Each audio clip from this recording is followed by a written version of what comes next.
Hi hello അസ്സലാമു അലൈക്കും നമസ്കാരം. Welcome back to my YouTube channel. എല്ലാവർക്കും സുഖമാണെന്ന് വിചാരിക്കും കേട്ടോ. എനിക്കും സുഖം തന്നെയാണ്. ഇന്ന് അടിപൊളിയായിട്ടുള്ളൊരു ഹെൽത്തി ആയൊരു വിഭവം ഉണ്ടാക്കണം കേട്ടോ. അപ്പോൾ നമുക്കതിന് വേണ്ടി കുറച്ച് ചെറിയ മത്തിയാണ് കിട്ടിയിരിക്കുന്നത് കേട്ടോ. നമ്മൾ ദമ്മിട്ടിട്ടാണ് കേട്ടോ മത്തി ഉണ്ടാക്കുന്നത്. അടിപൊളി ടേസ്റ്റായിരിക്കും. പഴയ കാലത്തൊക്കെ ഇതുപോലെ ആയിരുന്നു കേട്ടോ എല്ലാവരും ഉണ്ടാക്കിയിരുന്നത്. അതുപോലെ കൂടുതൽ എണ്ണയൊന്നും ഉപയോഗിക്കാതെ ഫ്രൈ ചെയ്യാതെ നമ്മളിതൊക്കെ കഴിക്കുന്നുണ്ട് കേട്ടോ. അപ്പോൾ മത്തി എന്ന് പറഞ്ഞാൽ അത്രയും നമുക്ക് ഹെൽത്തി ആയതും കൂടിയാണ് അല്ലേ. അപ്പോൾ അതിന് 1.5 കിലോ മത്തി എടുത്തിട്ടുണ്ട് കേട്ടോ. അപ്പോൾ അതിൻ്റെ എല്ലാ വേസ്റ്റൊക്കെ കഴിഞ്ഞപ്പോൾ ശരിക്കും ഒരു കിലോന് മാത്രമേ കിട്ടിയിട്ടുള്ളൂ കേട്ടോ നമുക്ക്. അപ്പോൾ ചെറിയ മത്തിയും കൂടിയാണ്. അപ്പോൾ അതിൻ്റെ മുള്ളൊക്കെ വേണമെങ്കിൽ കളഞ്ഞ് കഴിക്കാം, അല്ലെങ്കിൽ മുള്ളോട് കൂടെ തന്നെ നമുക്ക് കഴിക്കാം കേട്ടോ. അത് നന്നായി ക്ലീൻ ആക്കിയിട്ടുണ്ട്. അതിന് ശേഷം നമ്മൾ കുരുമുളക് എടുത്തിട്ടുണ്ട്.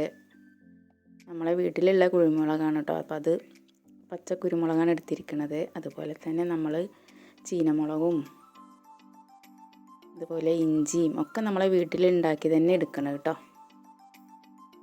അപ്പോൾ പെട്ടെന്നൊക്കെ നമ്മളെ വീട്ടിൽ തന്നെ ഇതുപോലെ ഉണ്ടെങ്കിൽ നമുക്ക് എടുക്കാം. പിന്നെ ഹാപ്പിനെസ്സും കൂടിയാണ് കേട്ടോ നമ്മളെ വീട്ടിൽ നിന്ന് എടുത്ത് ഉണ്ടാക്കുക എന്ന് പറയുന്നത്.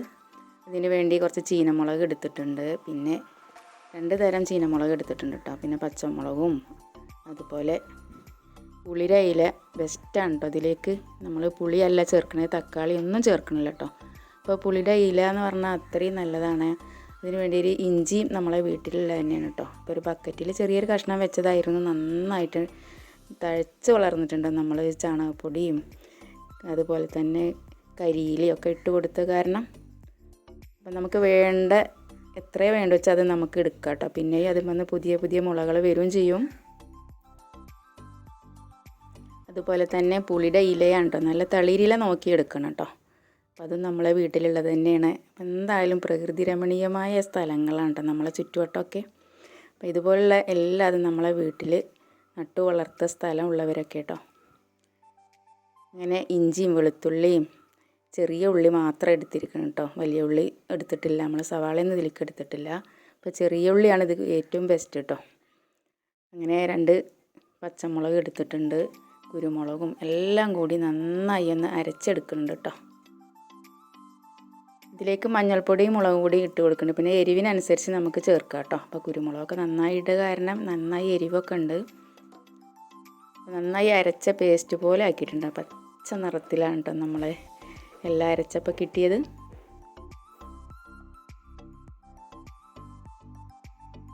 കൈ വെച്ച് തന്നെ നന്നായി എല്ലാ ഭാഗത്തേക്കും എത്തുന്ന രൂപത്തിൽ ആക്കി കൊടുക്കണം കേട്ടോ. അതിനുശേഷം നമ്മൾ മൺചട്ടി എടുത്തിരിക്കുന്നത്, അതിലേക്കൊരു വാഴയില വട്ടത്തിൽ വെട്ടിയെടുത്തിട്ടുണ്ട് കേട്ടോ. അപ്പോൾ അതിൻ്റെ മുകളിലേക്ക് കുറച്ച് വെളിച്ചെണ്ണ ഒഴിച്ചു കൊടുത്തിട്ടുണ്ട്, പെട്ടെന്ന് അടി പിടിക്കാതിരിക്കാൻ വേണ്ടിയിട്ട്. അതിനുശേഷം നമ്മൾ മസാല ആക്കി വെച്ച മീൻ ഇട്ട് കൊടുക്കട്ടോ. ഒരു അരമണിക്കൂർ റെസ്റ്റ് ചെയ്യാൻ വെച്ചിട്ടുണ്ടായിരുന്നു.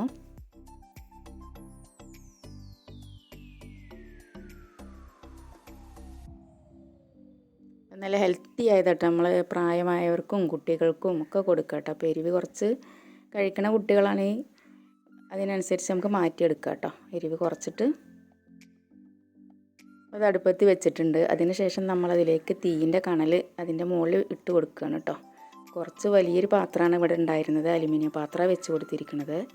അതിലേക്ക് പൊടിയൊന്നും വീഴാതിരിക്കാൻ വേണ്ടി കുറച്ച് വലുത് തന്നെ എടുത്ത് വെച്ചിട്ടുണ്ട്. അപ്പോൾ നന്നായി കണലിട്ട് കൊടുത്തിട്ടുണ്ട് കേട്ടോ. അതുപോലെ അടിയിൽ ഒരുപാട് അങ്ങ് തീ കത്തിക്കരുത്, കുറേശ്ശെ കത്തിച്ചാൽ മതി കേട്ടോ. പെട്ടെന്ന് അടി പിടിക്കുള്ളൂ. നമ്മളതിൽ കൂടുതൽ വെള്ളം ഒഴിക്കണമൊന്നുമില്ലല്ലോ. അപ്പോൾ വറ്റി വരുന്നുണ്ട്. അതിൽ തന്നെ കുറച്ച് വെള്ളം ഉണ്ടായിട്ടുണ്ട്. നന്നായി വെന്തതിന് ശേഷം നമ്മളതിലേക്ക് വെളിച്ചെണ്ണ ഒഴിച്ച് കൊടുക്കുന്നുണ്ട് കേട്ടോ. അതുപോലെ തന്നെ തീ ആറിയതിന് ശേഷം അടുപ്പത്ത് തന്നെ ഇരിക്കുകയാണെങ്കിൽ നന്നായി വലിഞ്ഞ് വരും കേട്ടോ. 2 ദിവസത്തേക്ക് നമ്മൾ അടിപൊളിയായിട്ടില്ല മീൻ വറ്റിച്ചത്, മീൻ ദമ്മിട്ടതാണ് കേട്ടോ. അടിപൊളി ടേസ്റ്റും കൂടിയാണ്. വീഡിയോ ഇഷ്ടപ്പെട്ടെന്ന് വിചാരിക്കുന്നു. പുതിയൊരു വീഡിയോ കാണുമ്പോൾ എല്ലാവർക്കും എൻ്റെ സ്നേഹം നിറഞ്ഞ നമസ്കാരം.